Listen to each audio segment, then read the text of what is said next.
ప్రభుత్వం అణిచివేస్తోంది. సో ఇప్పుడు ఇక్కడ ఈవెన్ కశ్మీర్ లో ఉన్న వాళ్ళు కూడా ఇప్పుడు అంతర్జాతీయ పత్రికలు ఎలా రాస్తాయి, పీఓజేకేలో అటు కశ్మీర్ లో 2 రాష్ట్రాల్లో నడుస్తుంది. రాస్తాయి కదా, రాయిస్తారు. అక్కడే కదా మనం ఫెయిల్ అవుతూ వస్తున్నది, నెరేటివ్ బిల్డింగ్ లో మనం ఫెయిల్ అవుతూ వస్తున్నాం. లేదు, ఈసారి అలా చేయనివ్వరు. యాక్చువల్లీ ఇప్పుడు మోదీ ఉన్నంత వరకు అయితే నేను దాంట్లో ఏం కాన్ఫిడెంట్ గా ఉండగలుగుతాను. మోదీ గానీ, అజిత్ దోవల్ గానీ, లేకపోతే ఈవెన్ జయశంకర్ గానీ, ఈ టీం మాత్రం భారత్ విషయంలో, ముఖ్యంగా కశ్మీర్ విషయంలో వేరే ఆలోచన చేస్తుందని అయితే నేను అసలు అనుకోవట్లేదు. బికాస్ ఆర్టికల్ 370 అప్పుడు ఏమీ పీకలేకపోయారు. ప్రపంచ దేశాలు ఎవరేం చేయలేకపోయారు. నెరేటివ్ బిల్డింగ్ విషయంలో వాళ్ళకన్నా మనం ఒక 4 అడుగులు ముందర ఉండాలి కదా అంట. ఇప్పుడు ఇది ఎక్స్పోజ్ చేయడమే అసలు విషయం.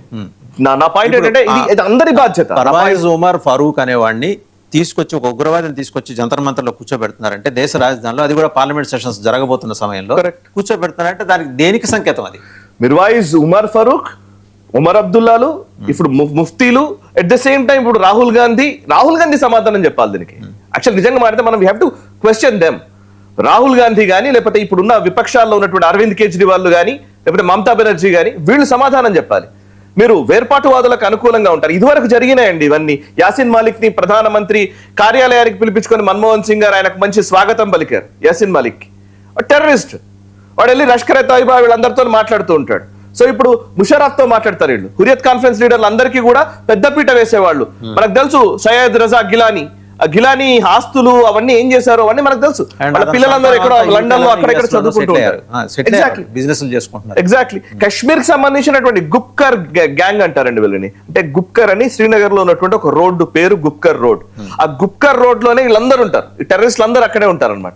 అందులోనే ముఫ్తీ ఫ్యామిలీ ఇల్లు అక్కడే ఉంటది, అబ్దుల్లా ఫ్యామిలీ ఇల్లు అక్కడే ఉంటది. అట్ ద సేమ్ టైం ఇప్పుడు ఈ హురియత్ లీడర్ల ఇళ్ళు ఉంటాయి. ఈ గుప్కర్ గ్యాంగ్ దేశం మొత్తాన్ని కూడా వాళ్ళకు అనుకూలంగా వాళ్ళు బ్లాక్మెయిల్ చేస్తూ నడిపించేవాళ్ళు. ఆ బ్లాక్మెయిల్ చేయడం అనే కంటే కూడా కశ్మీర్ విషయంలో ఈ గుప్కర్ గ్యాంగ్ కి అప్పగించేసింది కాంగ్రెస్ ప్రభుత్వం చాలా సంవత్సరాల పాటు. ఏదో ఇప్పుడు కొంత అక్కడ డెవలప్మెంట్ జరుగుతోంది. అటు పాకిస్తాన్ ఆక్రమిత జమ్మూ కాశ్మీర్ లో నిరసనలు జరుగుతున్న టైంలో వాళ్ళు ఇండియా వైపు చూస్తున్నారు. ఇండియాలో కూడా అండర్స్ట్ చూపించడం. ఒమర్ అబ్దుల్లా తో పాటు స్వరం కలుపుతున్న వీళ్ళందరూ ఇప్పుడు స్పెషల్ రాష్ట్ర హోదా, ప్రత్యేక రాష్ట్ర హోదా, ఇప్పుడు అంత అర్జెన్సీ ఏమొచ్చింది వాళ్ళకి? దీంట్లో ఒక్క విషయం కనబడుతోంది. ఉమర్ అబ్దుల్లా మొన్న మధ్యన, అంటే ఈ ప్రకటన చేయడానికి ముందు ఇక్కడ ఎప్పుడు అంటే ఇది జూన్ 3 రోజున ఒక నెల రోజుల ముందు ఎన్సీ నేషనల్ కాన్ఫరెన్స్ కి సంబంధించినటువంటి ఎమ్మెల్యేలు, ఎంపీలు, ఆయనకు సంబంధించిన టీం అందరినీ తీసుకుని బస్సులో ఒక 26 కిలోమీటర్లు ఎక్కడికో వెళ్ళాడు. అదేంటంటే ఫోటో కూడా వచ్చింది ఆయన చేసింది. అక్కడికి వెళ్ళాడంటే ఎవరికి తెలియని ప్లేస్, అక్కడ సిగ్నల్స్ లేవు, ఏమీ లేవు. వెళ్ళి వాళ్ళు ఏదో సమావేశం చేసుకున్నాము 19 నెలల తర్వాత, అంటే జమ్మూ కాశ్మీర్ లో ప్రభుత్వం ఏర్పడిన 19 నెలల తర్వాత ఈ మీటింగ్ అని చెప్పేసి ఒక ట్విట్టర్ లో ట్వీట్ కూడా చేశాడు. We're off for an off site to spend the day taking stock of the last 19 months, the good, the not so good and everything in between.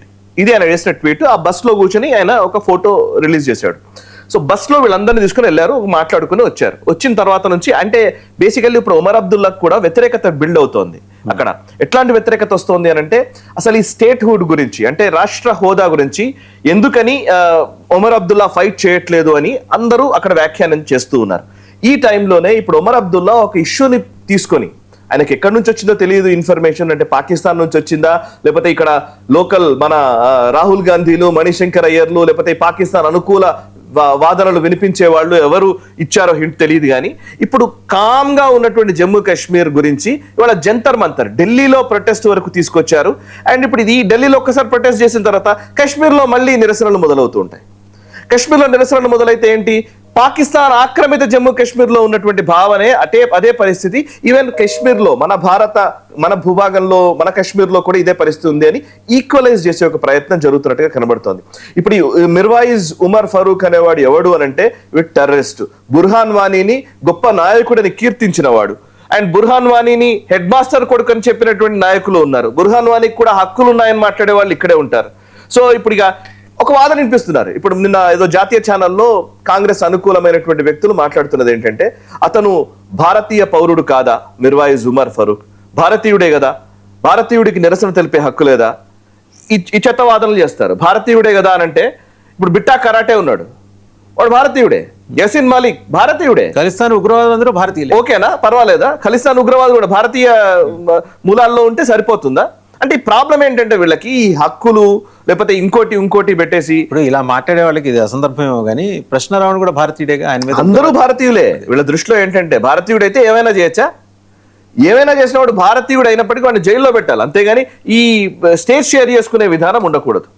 మనం ఇవన్నీ చూసి వచ్చామండి. ఈవెన్ లాహోర్ వరకు అప్పుడు వాజ్పేయి గారు కూడా బస్సు యాత్ర చేసుకుని పోయి స్నేహహస్తం చాచారు. ఏమైంది, వాళ్ళు టెర్రరిస్టులను పంపిస్తూనే ఉంటారు, దాడులు చేస్తూనే ఉంటారు, ఇంకా పాకిస్తాన్తో ఏదో సత్సంబంధాలు నెరపాలి, ఇంకా ఏదో వాళ్ళతోటి చర్చలు జరపాలని మొన్న మధ్య లేఖ రాశారు. మీరు క్రానాలజీ చూస్తున్నారా?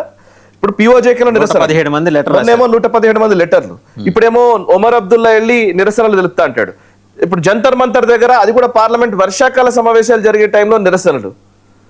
చూడండి, అబ్జర్వ్ చేయండి. అదే జంతర్ మంతర్ లో ఇప్పుడు సిజేపీ ప్రొటెస్ట్ నడుస్తోంది.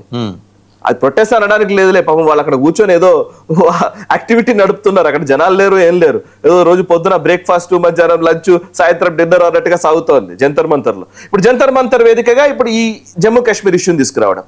ఈ కాశ్మీర్ ఇష్యూ గురించి నాకు కాన్ఫిడెన్స్ ఏంటి అని అంటే కనుక, ఈ ఉద్యమాలు చేసే వాళ్ళని ఎలా ఎక్స్పోజ్ చేయాలో, అణిచివేయడం చేయదు మోదీ గారు.